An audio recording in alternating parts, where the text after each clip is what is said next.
frozen. And look at those scars. Seems Mercury had a violent past.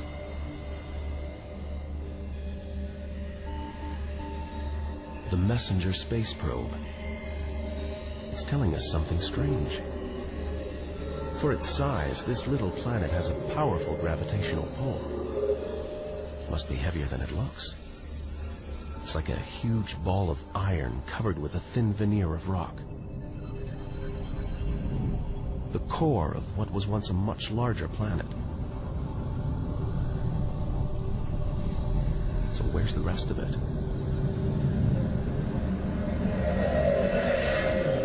Maybe a stray planet slammed into Mercury, blasting away its outer layers.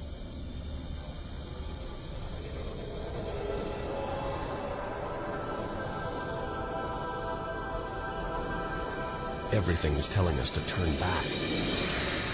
But who could defy this? The sun, in all its mesmerizing splendor.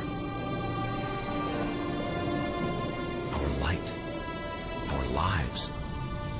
Everything we do is controlled by the sun, depends on it. Throughout history, across cultures, it's the pivot around which life on Earth revolves. Nurturing our crops, structuring our days, inspiring our beliefs.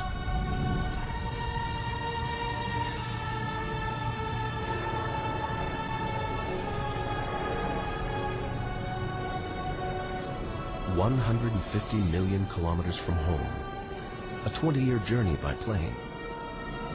Switch it off, and it's so far away we wouldn't know about it for a whole 8 minutes.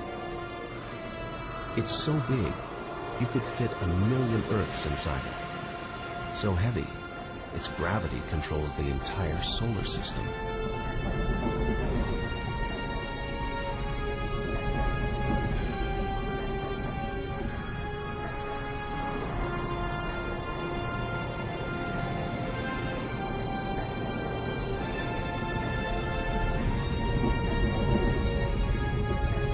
We see it every day. A familiar face in our sky. Up close, it's unrecognizable. A turbulent sea of incandescent gas. The thermometer rises to over 5,000 degrees.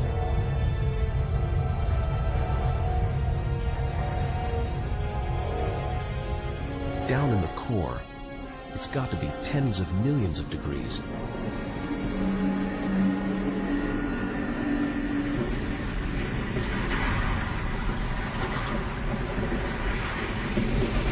Hot enough to trigger a nuclear reaction, turning millions of tons of matter into energy every second.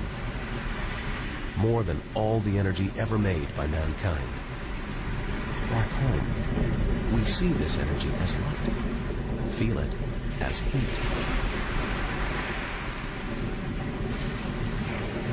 But up close, there's nothing comforting about the sun.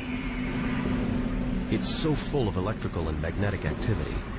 It's bursting out in these huge incandescent gas loops called prominences. Each one releasing more energy than 10 million volcanoes. You could get the Earth through one of these loops and still have tens of thousands of kilometers to spare.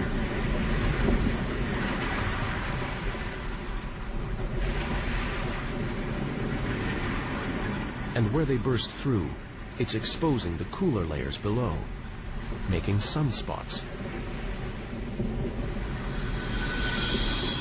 They're a fraction cooler than their surroundings.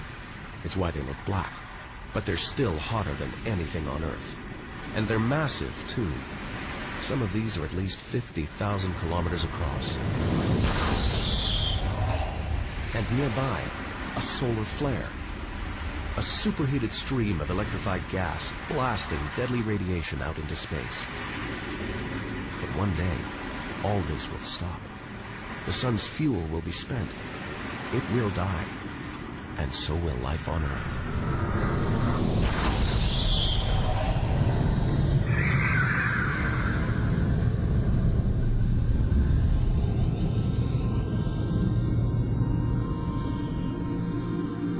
The sun creates life, and destroys it, demands we keep our distance.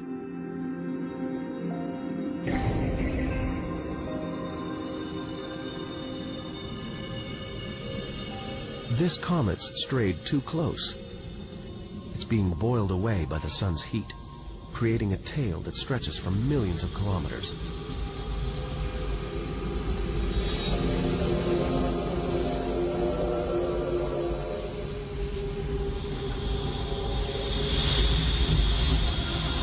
It's freezing in here. There's no doubt where this comet's come from. The icy wastes of deep space. But look at all this steam, and geysers, and dust. It's the sun again, melting the comet's frozen heart. A kind of vast, dirty snowball covered in grimy tar.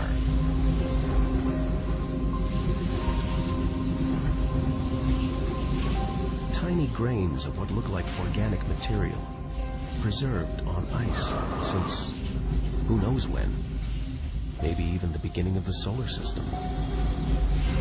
Say a comet like this crashed into the young Earth billions of years ago. Maybe it delivered organic material and water, the raw ingredients of life. It may even have sown the seeds of life on Earth that evolved into you and me.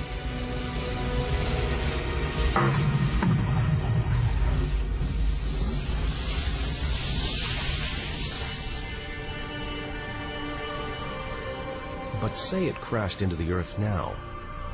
Think of the dinosaurs, wiped out by a comet or an asteroid strike 65 million years ago. It's only a question of time. Eventually, one day, unless we can find a way to protect ourselves, we'll go the way of the dinosaurs. The Earth is safe, for now. But if life on Earth was obliterated, we'd need to find another home. Among the millions, billions of planets, there must be one that's not too hot, not too cold, with air, sunlight, water.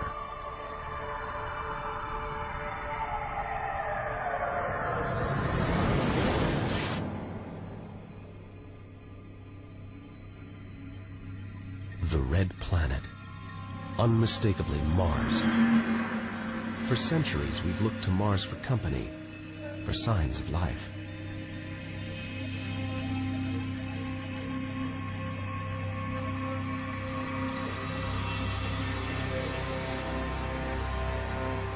Somewhere down there could be extraterrestrial life. But are we ready to find it? Ready to rewrite the history books?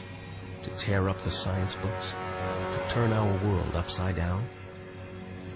What happens next could change everything.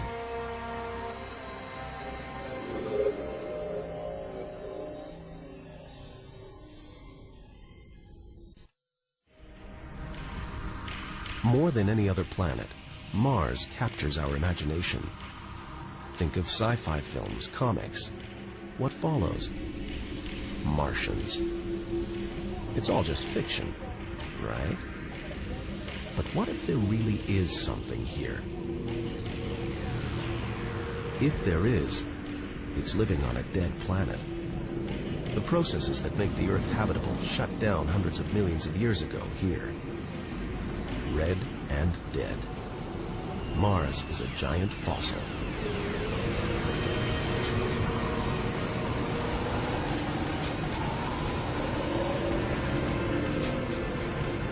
A dust devil. A big one. Bigger than the biggest tornadoes back on Earth. There's wind here. And where there's wind, there's air. Air that could sustain extraterrestrial life. But it's too thin for us to breathe, full of choking carbon dioxide. There's nothing to protect Mars from the sun's ultraviolet rays. And it's cold, as low as -80 degrees, freezing water in the ground, at the poles, and even in the atmosphere, as snow.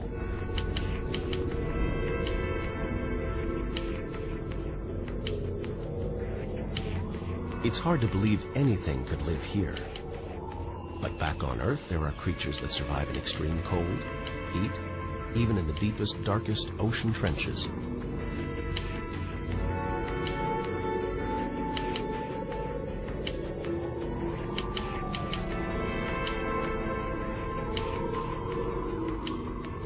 Even in the most extreme conditions, life usually finds a way. But on a dead planet, with no geological activity to replenish the minerals and nutrients in its soil, no heat to melt its frozen water, and all this dust, it's hard to see where we're going.